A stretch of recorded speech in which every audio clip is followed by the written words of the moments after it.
லட்சக்கணக்கான குடும்பங்கள், கோடிக்கணக்கான கனவுகள். தமிழ்நாடு அரசு ஒவ்வொரு குடும்பத்திடமும் கேட்கின்றது, உங்க கனவை சொல்லுங்க.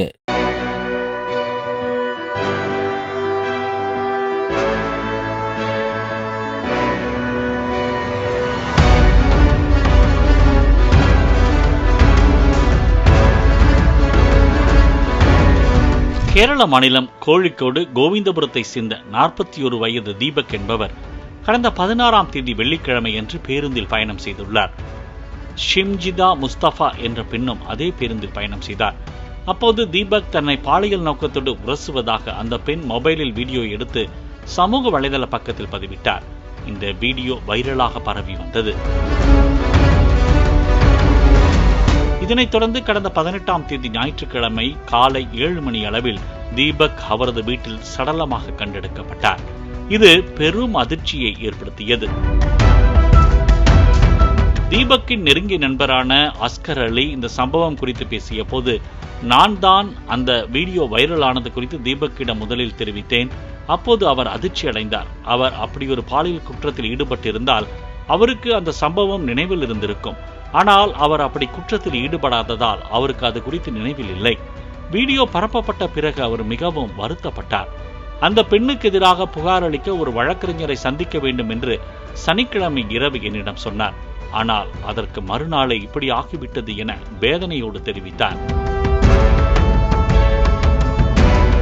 தீபக்கின் குடும்பத்தினர் கோழிக்கோடு மாவட்ட காவல்துறை கண்காணிப்பாளர் மற்றும் மாவட்ட ஆட்சியரிடம் புகார் அளித்த போது, இந்த காரணத்துக்காக தான் தனது வாழ்வை முடித்துக் கொண்டேன் என அவர் இறப்பதற்கு முன் வாக்குமூலமோ எழுத்துப்பூர்வமான கடிதமோ எழுதவில்லை என கூறி காவல்துறையினர் அந்த பெண் மீது வழக்கு பதிவு செய்யவில்லை.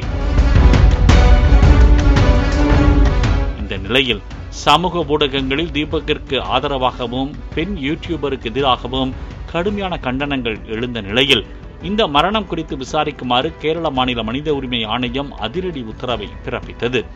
இதனைத் தொடர்ந்து அந்த பெண் மீது வழக்கு பதிவு செய்யப்பட்டதாக தகவல் வெளியாகியுள்ளது. இதனையடுத்து பேருந்தில் பயணிக்கும் ஆண்கள் உஷாரையா உஷாரு, ஓரஞ்சாரம் உஷாரு என்பதைப் போல வீட்டிலிருந்தே அட்டைகளை கட்டிக்கொண்டும் உடல் முழுவதும் கேமராக்களை கட்டிக்கொண்டும் பேருந்தில் பயணம் செய்வது போலவும், இவ்வளவு ஏன் பேருந்தின் நடத்துனரே பயத்தில் அட்டைகளை கட்டிக்கொண்டு பயணம் செய்வது போன்ற வீடியோக்கள் சமூக வலைதளங்களில் பரவி வருகின்றன. இப்போது கேரளாவில் அட்டை பிசினஸ் தான் சூடுபிடித்து வருவதாகவும் சிலர் கிண்டலாக வீடியோ வெளியிட்டு வருகின்றனர். பெண்கள் அருகே அமர சீட் இருந்தாலும் ஆண்கள் பயந்து எழுந்து போடுவது போலவும், நமக்கு எதுக்கு வம்பு என படிகளில் பயணிப்பது போலவும் மீம்ஸ்கள் சமூக வலைதளங்களில் பரவி வருகின்றன.